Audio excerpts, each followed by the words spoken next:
I didn't like this book. I thought the premise was incredibly dumb, and that just that the characters in general were just kind of like stupid. Hey, what's up you guys? It's Avery and welcome back to my channel. For those of you who have never been here before, welcome. Glad you're here. So, it's the middle of the year. What does that mean? Today I'm going to be doing I can't even remember the name of the tag.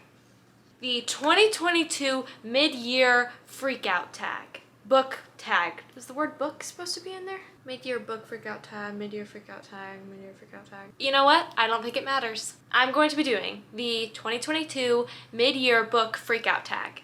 And it's been a while since I've done a tag video, so I'm very excited. No one tagged me, but I don't know that that matters.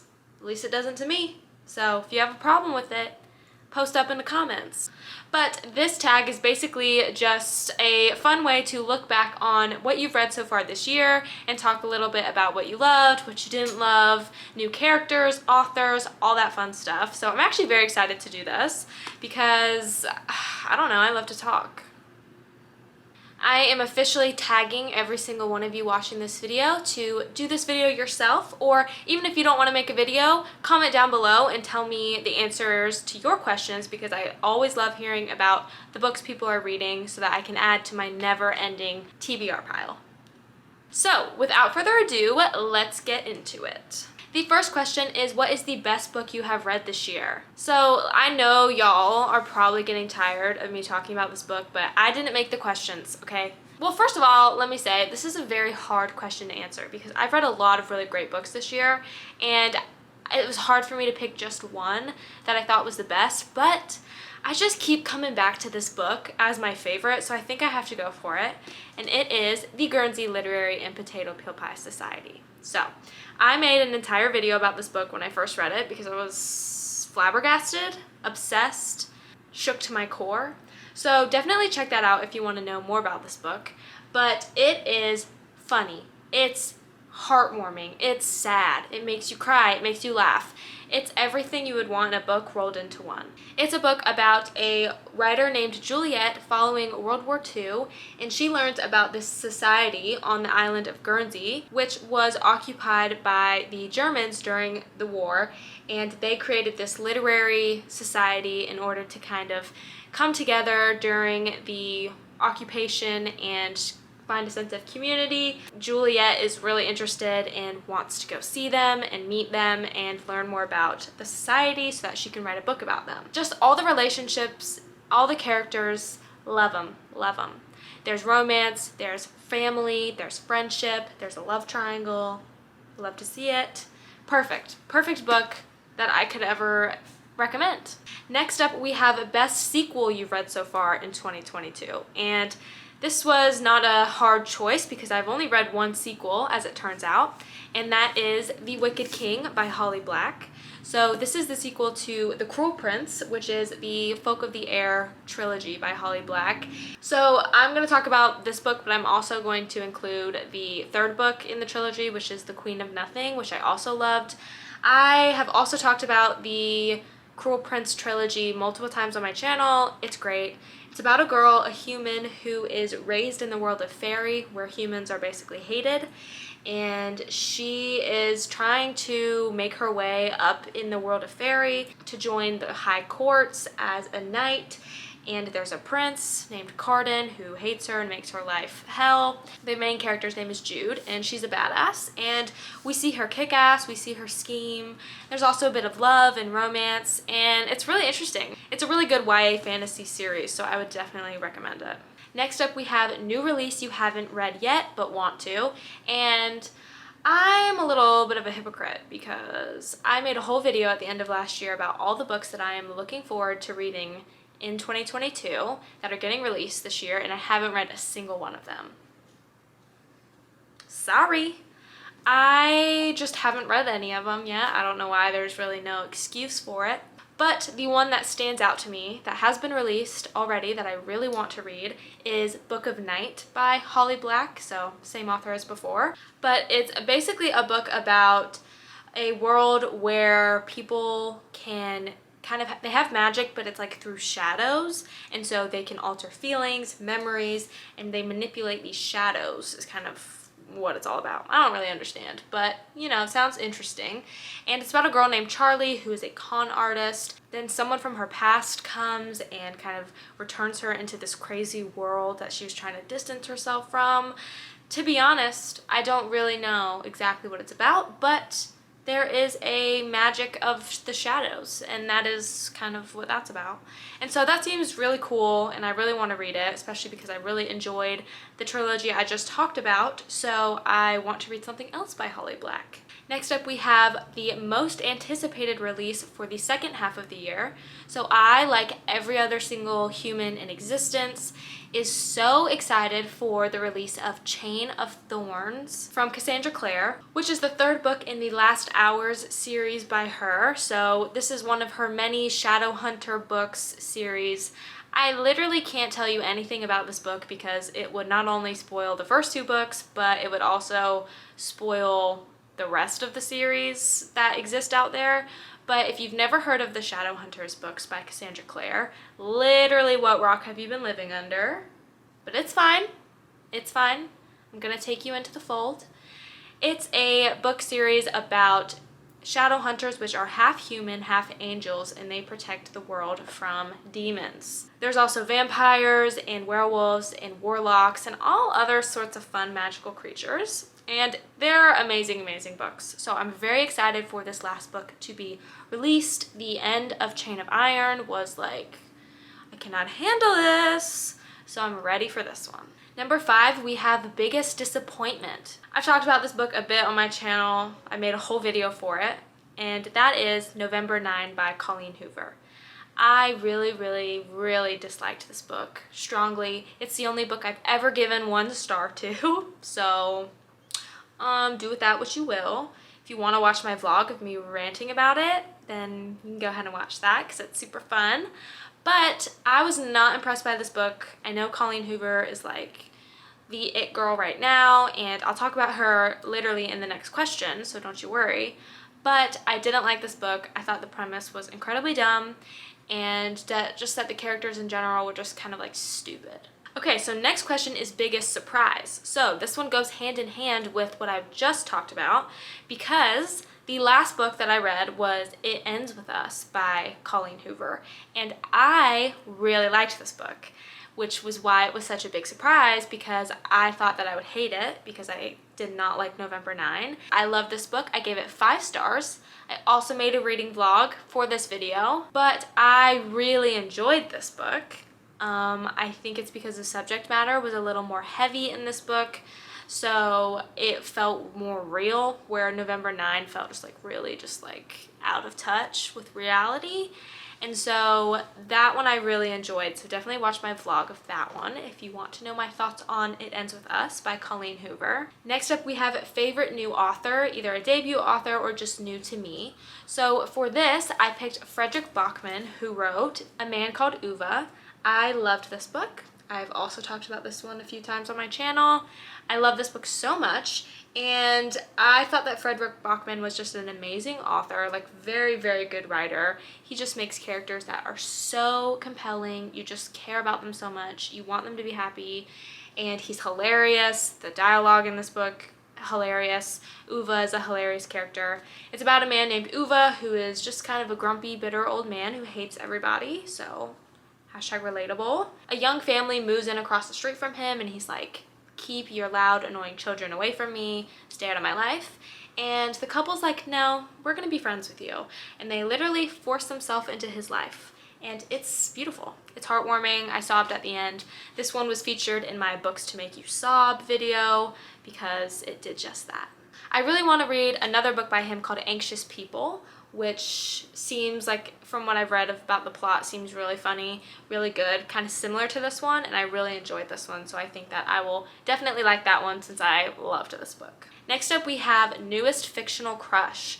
So, to be honest, I was kind of having a hard time coming up with this because I haven't read that many romance books this year at all because I've been so anti-romance books. But I decided to pick a character who's a little controversial, a little crazy, kind of a red flag. And that is Luke from The Invisible Life of Addie LaRue. The Invisible Life of Addie LaRue is about a girl named Addie who makes a deal with a devil, with a demon type guy, to live forever, but she doesn't realize what she's doing when she does it. And so she ends up living like 300 years, and everyone that she comes into contact with forgets her. So she's kind of miserable. And Luke is the name of the demon devil guy who made the deal with her. You might be like, oh, Avery, you're having a crush on a demon? All right. It's not even a real crush, but it kind of is, because I was kind of rooting for Addie and Luke. There is another love interest in the book, and Luke is absolutely crazy, but I'm like into it. I was like, wow, something about him. I like it. I know that's not normal, and I will get help, I promise. Next up, we have newest favorite character. So for this one, I chose Bernadette from Where'd You Go, Bernadette? I also made a video about reading this book and then watching the movie, which I really enjoyed. I enjoyed both the book and the movie. But Bernadette is a woman. She is a mother, and she goes missing. And her 15-year-old daughter has to figure out like where she went, what happened to her, did she have this like psychotic breakdown. And Bernadette throughout this book is so hilarious and so relatable, which is why I liked her so much, is that she just has this hilarious view of the world and of people, and I just found myself laughing so hard at like everything that came out of her mouth, everything she did. She's so sympathetic because she's also struggling with mental health problems, and she's had some tough stuff happen to her in her past that she kind of hasn't gotten over yet, and so you just feel for her while also being like, everything you say that comes out of your mouth is correct. Definitely recommend this book. It's a very heartwarming book about family and very funny. Very, very, very funny. Next up, we have the book that made you cry. So I'm not going to talk about this for very long because I literally just released a video about 6 books that make me cry. So go watch that if you want more tear-jerking novels to read. But the one that I'm going to talk about is Crying in H Mart by Michelle Zauner. This is a memoir about Michelle Zauner, obviously, and it follows her dealing with the death of her mother when Michelle was 25 years old, and dealing with her identity as a Korean American woman. She has this very kind of interesting relationship with her identity, with her mother, with Korea, but they also bond together over the love of Korean culture and food. And you basically kind of watch her deal with her mom going through cancer and eventually dying of cancer, and it's literally so heartbreaking. I sobbed so much through this book, and will make you kind of look at things a little differently. Will make you reevaluate what your relationship is like with some of the people in your life that you love the most, even though it may be a difficult relationship. Next up, we have a book that made you happy, and I'll be honest, this was kind of hard for me to pick, which sounds bad, but I haven't read tons of book this But I haven't read tons of books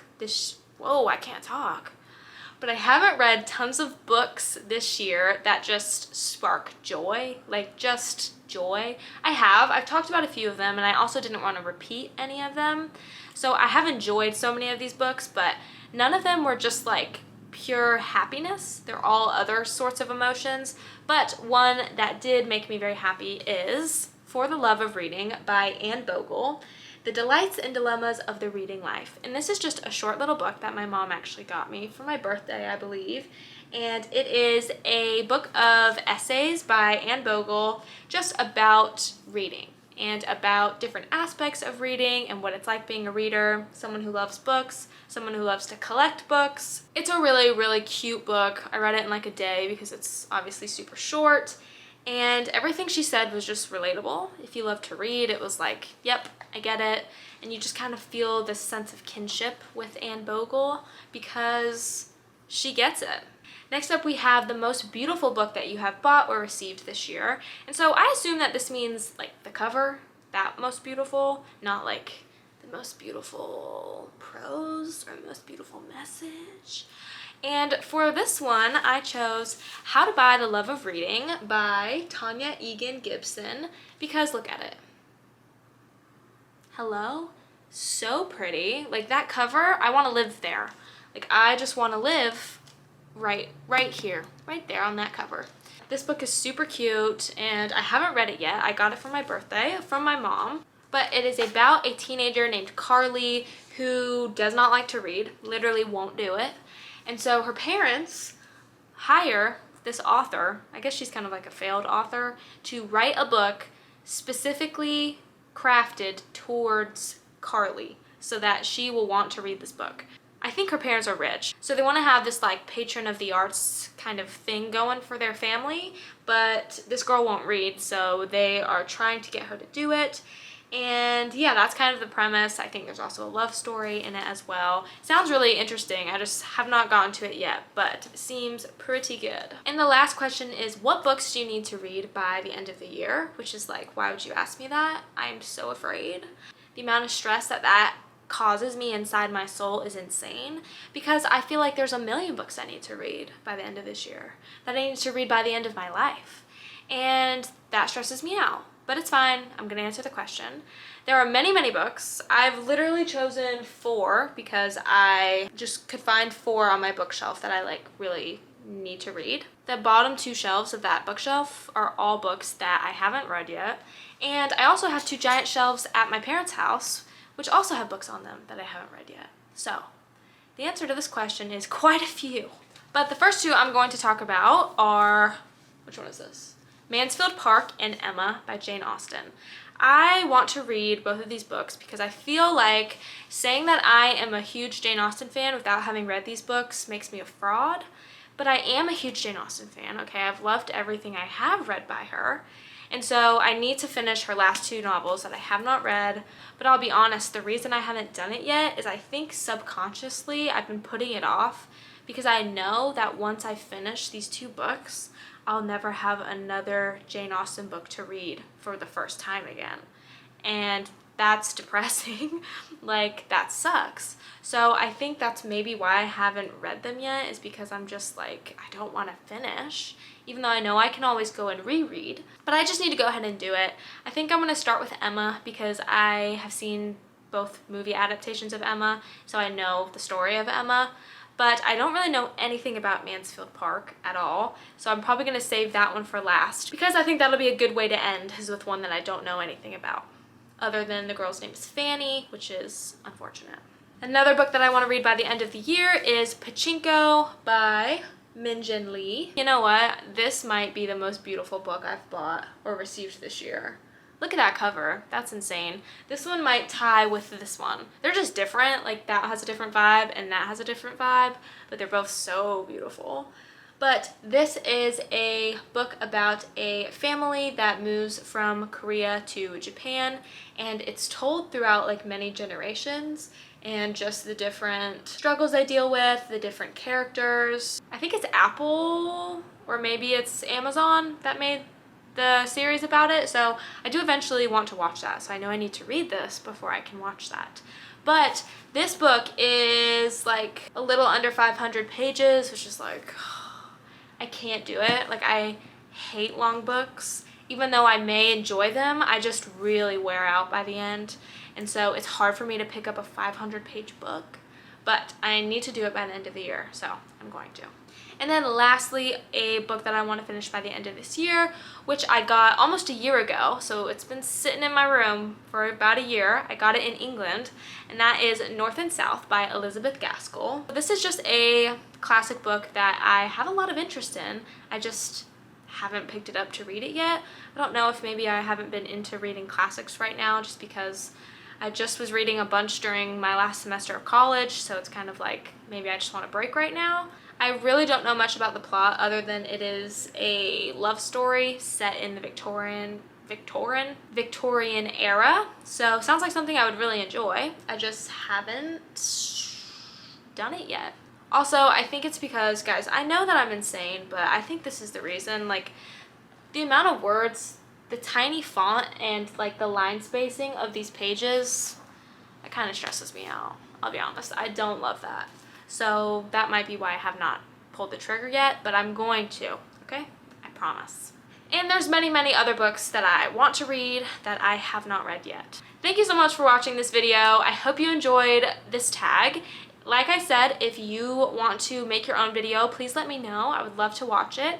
Or if you just want to respond in the comments to these questions, also let me know. I would love to hear it. Make sure to give this video a thumbs up. Oh, I didn't even talk about how many books I've read this year. I feel like maybe I should do that. I've read 32 books this year, so I'm about 5 books ahead of schedule, which is nice. I have pledged to read 60 books this year, so I think I'm going to be able to make that just fine. And hopefully I'll be able to even go over. But I've read 32 books, which I know is not the most that some people have read, but it's how much I've read. So don't come for me. Don't come for me. If you enjoyed this video, make sure to give it a thumbs up because it really helps the algorithm and it helps people see my videos more. So I would appreciate that if you want to. Also subscribe if you want to see more videos from me in the future.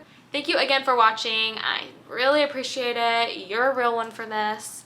And I will see you in my next video.